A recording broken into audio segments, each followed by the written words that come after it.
بسم اللہ الرحمن الرحیم۔ آج کا سوال ہے کہ نسبت کیا ہے، یعنی نور نسبت۔ تو میں یہ عرض کر رہا ہوں، یہ آئینہ جہانگیری سے آپ دیکھ سکتے ہیں، یا غوث اعظم صلی اللہ علیہ وسلم کی کتابوں سے بھی ان کے حوال ہیں۔ اور دوسرا سوال ہے کہ صورت جو ہے برزخ شیخ کی صورت جس کا تصور کرتے ہیں، اس ایک ہی صورت کا سالک کب تک پابند رہتا ہے؟ تو میرا بھائی پہلے دیکھیں کہ قلبی ذکر جو ہے وہ ضرب کے ساتھ کرنا، قلب پہ ضرب لگانا، ضرب سے صفائی قلب، پاس نفاس ذکر ہے سے اجرائے قلب اور حبس دم سے دفع خطرات، نسبت کی وجہ سے ان اعمال سے یہ فوائد حاصل ہوتے ہیں۔ اور ان اذکار کی کثرت سے قلب میں ایک شعاع نوری پیدا ہوتی ہے، جس طرح چھت کے سوراخ یا روزن دیوار سے روشنی آفتاب یعنی سورج کی کرن اندر داخل ہوتی ہے اور روشنی کا ایک تار نظر آتا ہے، اسی طرح قلب کے اندر سے بھی نور کا ایک تار اوپر کی طرف نمودار ہوتا ہے، یعنی لاہوت کی طرف جاتا ہے۔ لاہوت دماغ کو کہتے ہیں۔ تو اس کیفیت کو نور نسبت کہتے ہیں۔ وہ جو تار سالک کو نظر آتا ہے وہ نور نسبت ہے۔ سالک جب اس مقام پر فائز ہوگا تو خود بخود اپنے قلب میں نوری شعاع کا مشاہدہ کرے گا اور ایک خاص لذت محسوس کرے گا۔ عام زبان میں تو نسبت تعلق کو کہتے ہیں، جس طرح ایک شاعر کا کلام ہے کہ نسبت سے تیری میرا زمانے میں بھرم ہے۔ مطلب یہ ہے کہ آپ کے ساتھ تعلق کی وجہ سے زمانے میں میری عزت ہے۔ لیکن طریقت میں نسبت سے مراد وہ نور ہے جو نبی کریم صلی اللہ علیہ وآلہ وسلم سے سینہ بسینہ اولیاء اعظام میں منتقل ہوتا آ رہا ہے۔ مرشد کامل جس کو یہ نور نسبت نصیب ہے، خود پیر و مرشد جس کو یہ نصیب ہے، جس کا سرکار سے تعلق ہے اور وہ نور نسبت سرکار سے اس تک پہنچی ہوئی ہے، تو وہ سالک مرید جب بیعت کرتا ہے تو قوت ارادی سے وہ مرشد کامل جو ہیں قوت ارادی سے اپنے قلب سے مرید کے قلب میں منتقل کر دیتے ہیں، جس کو بہو سلطان صاحب فرماتے ہیں کہ الف اللہ چمبے دی بوٹی مرشد من میرے وچ لائی ہو۔ تو ابتدا میں سالک نور نسبت کو صرف محسوس کرتا ہے، اس کو نظر نہیں آتی، محسوس کرتا ہے، جس طرح سرکار دو جہاں صلی اللہ علیہ وآلہ وسلم کو وہی محسوس ہوتی تھی۔ پھر ذکر فکر کرنے سے ہی نور نسبت جسے نور ایمان بھی کہتے ہیں، مرید اپنے قلب سے لاہوت تک زرد رنگ کا نوری تار دیکھتا ہے۔ ابتدا میں محسوس ہوتا ہے اور قلب کی پاکیزگی کے بعد مشاہدہ نصیب ہوتا ہے۔ ناقص پیر اور ان کے مریدین تعلق والی نسبت کو ہی نور نسبت سمجھتے ہیں۔ یہ سراسر شیطانی دھوکہ ہے۔ اسی وجہ سے ان کو اللہ کا تعلق نصیب نہیں ہوتا، معرفت نصیب نہیں ہوتی، اور کبھی بھی نور نسبت کا ان کے قلب پر اظہار نہیں ہوتا، کیونکہ پیر اور مرید دونوں اندھیرے میں ٹکرے مار رہے ہیں۔ مرشد کامل یعنی صاحب نسبت ہو، مرید صادق ہو اور پیر و مرشد کی پیروی کرنے والا ہو، تو کوئی وجہ نہیں کہ اس کے قلب پر نور نسبت کا اظہار نہ ہو۔ جب مرشد کامل ہو، مرید کا یقین کامل ہو، اللہ کی رحمت شامل حال ہو، تو اللہ کی معرفت سالک کا مقدر ہے۔ نور نسبت کی طرف مولانا روم صاحب نے بھی مثنوی شریف میں یوں اشارہ کیا ہے کہ دوزخ است، یعنی وہ گھر دوزخ ہے، دوزخ است آن خانہ کان بے روزن است، اصل دین اے بندہ روزن کردن است، یعنی اے بندے اصل دین تو وہ راستہ ہے جس راستہ سے نور نسبت گھر میں داخل ہوتی ہے۔ گھر سے مراد قلب ہے، دل ہے، اور وہ دل جس میں نور نسبت یعنی نور ایمان نہیں، آپ فرما رہے ہیں کہ وہ دوزخ ہے۔ تو اب اس کی حفاظت کس طرح ہوتی ہے؟ نور نسبت تعلیم حاصل کر لی، نسبت حاصل کر لی، اب ذکر فکر سے اس پہ گامزن ہو گیا اس راستے پہ، تو اس کو کرنا کیسے ہے اور اس کی حفاظت کیسے کرنی ہے؟ اس کو مراقبہ کہتے ہیں۔ ابتدا میں طالب کو لازم ہے کہ قرآن کریم کے مطابق یعنی صبح و شام اپنے پروردگار کو یاد کرے۔ فجر اور مغرب کے بعد جس طرح اولیاء کرام تعلیم کرتے ہیں کہ فجر کی نماز کے بعد اور مغرب کی نماز کے بعد کچھ دیر ذکر کر کے پھر مراقبہ کرے، اور ایک زمانہ تک یہی فناف شیخ ہونے تک اس میں ہمیشگی کرے۔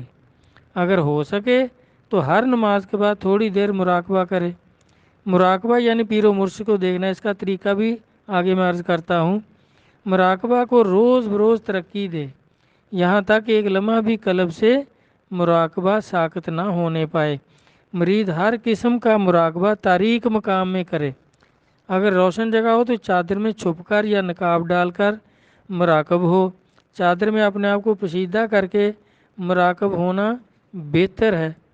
تو اس طرح مراقبہ برزخ شیخ جو ہے، طالب یعنی سالک مرید دائیں پاؤں کی پشت کو بائیں پاؤں کے تلوے پر رکھ کر زمین پر دونوں ہاتھ ٹیک کر آنکھیں بند کر کے بیٹھے، اور یہ خیال کرے کہ میں جدھر بھی دیکھ رہا ہوں ادھر اللہ کا چہرہ، فینما تولوا فثم وجہ اللہ، جدھر منہ کرو اللہ تعالیٰ فرماتے ادھر میرا چہرہ ہے۔ برزخ شیخ کے چہرہ کو وہ چہرہ حقیقی سمجھ کر یقین کر کے صحیح ملاحظہ کے ساتھ مراقب رہے، یعنی سوائے پیر و مرشد کی صورت کے اور کسی صورت کو نہ دیکھے۔ ابھی تک وہ اس ایک ہی صورت کا پابند ہے۔ اگر کوئی اور صورت نظر آئے تو آنکھیں کھول دے، دوبارہ صحیح طرح سے مرشد پاک کی صورت کو دیکھنے کی کوشش کرے۔ صورت برزخ شیخ کبھی سامنے، کبھی قلب کے اندر، کبھی باہر نظر آئے گی، کبھی صرف ٹوپی نظر آئے گی، کبھی چلتے نظر آئیں گے۔ اس طرح کبھی موجود ہوگی، کبھی غائب ہو جائے گی، لیکن طالب کو چاہیے کہ برزخ شیخ کو اپنے تصور سے ایک لمحہ بھی نہ اترنے دے۔ مراقبہ میں برزخ شیخ کے علاوہ کئی قسم کے انوار و تجلیات ظاہر ہوں گے، لیکن ان کی طرف ہرگز توجہ نہ کرنی چاہیے، کیونکہ یہ شیطانی دھوکے ہوتے ہیں۔ صرف برزخ شیخ پر ہی توجہ اور نظر رکھے اور اپنے قلب کے اندر مشاہدہ کرے۔ اس وقت قلب میں جو تجلی پیدا ہو اس کو تجلی حق قرار دے، اس کو طریقہ رابطہ بھی کہتے ہیں۔ اس طرح ہمیشہ مراقبہ کرنے سے مرید 20 سال میں، کسی کا پہلے بھی ہو سکتا ہے، کسی کو دیر بھی ہو سکتی ہے، لیکن بزرگوں نے عام طور 20 سال کا فرمایا ہے کہ مرید 20 سال میں فناف الشیخ ہو جائے گا، اور شیخ کی تمام روحانی صفات اور کمالات مرید میں پیدا ہو جائیں گے۔ جب یہ ہو جائے گا فناف شیخ، تو پھر یہ صورت کچھ وقت کے لیے غائب ہو جائے گی۔ جو پیر و مرشد کا تصور کرتا تھا، یہ تصور کچھ وقت کے لیے غائب ہو جائے گا۔ اس کے بعد مایوس نہ ہو مرید، سالک مایوس نہ ہو، کوشش کرتا رہے، تو کچھ وقت کے بعد پھر دوبارہ آنا شروع ہو جائے گا۔ جب وہ پھر بالکل عین بین آ جائے جس طرح پہلے ہو گیا تھا، تو اس کا مطلب ہے اسی صورت میں اب وہ سالک جو ہے وہ فناف رسول ہو گیا ہے۔ اب رسول اللہ صلی اللہ علیہ وآلہ وسلم کی جو روحانی کمالات ہیں، صفات ہیں، وہ اس میں آ جائیں گی، اس میں آنا شروع ہو جائیں گی اور اس میں آ جائیں گی۔ تو اس طرح جس طرح یہ طریقت رسول کا اصول ہے کہ فناف شیخ فناف رسول، اس طرح اب وہ فناف رسول ہو جائے گا، اور پھر یہ صورت غائب ہو جائے گی۔ صورت یہی رہے گی اور مراتب بڑھتے جائیں گے، آگے سے آگے جو ہے تعلق ہوتا جائے گا۔ یعنی بزرگوں نے تو لکھا ہے کہ اگر فناف شیخ ہونے کے بعد مرید فوت بھی ہو جائے تو یہ جو دو اگلی فنائیت ہیں، فنا فی رسول اور فنا فی اللہ، یہ عالم برزخ میں بھی ہو جائیں گی، کیونکہ یہ جہان بھی اللہ کا ہے اور وہ جہان بھی اللہ کا ہے۔ تو اس طرح جب فنا فی رسول ہو جائے گا تو وہ صورت جو ہے وہ پھر غائب ہو جائے گی، اور کچھ وقت کے بعد پھر وہی تصور، وہی صورت آنا شروع ہو جائے گی آہستہ آہستہ۔ تو اس پہ وہ دوام اختیار کرے، ہمیشگی اختیار کرے، پوری کوشش کے ساتھ شیطانی وسوسوں سے بچتے ہوئے، ان کو پہچانتے ہوئے پھر چلتا رہے، تو پھر جب تیسری دفعہ عین بین تصور برزخ شیخ، یعنی شیخ کی صورت بالکل ایسے سامنے آنا شروع ہو جائے تصور میں، تو اس کا مطلب ہے اب وہ شخص فنا فی اللہ ہو گیا ہے، یعنی عالم جبروت میں اس کی روح اب پہنچ گئی ہے، اب اس میں اللہ کی صفات آنا شروع ہو جائیں گی۔ اچھا، کوئی کہتے ہیں کہ اللہ کی صفات تو آ ہی نہیں سکتی، اور بھائی اللہ کی ہی تو صفات ہیں جن کو بزرگی کہتے ہیں، جس میں جتنی زیادہ آ جائیں وہ اتنا بڑا بزرگ ہے، جس میں کام آئیں وہ چھوٹا بزرگ ہے۔ اس طرح یہ ولیوں کے جو مراتب میں فرق ہے وہ اسی لیے ہے۔ باقی رہا کہ اللہ کی کیا تمام صفات آ جاتی ہیں؟ یہ تو ہو ہی نہیں سکتا۔ دیکھیں، سب سے زیادہ اللہ کی صفات نبی علیہ الصلوۃ والسلام میں آئی ہیں، تو کیا نبی علیہ الصلوۃ والسلام میں اللہ کی تمام صفات آ گئیں؟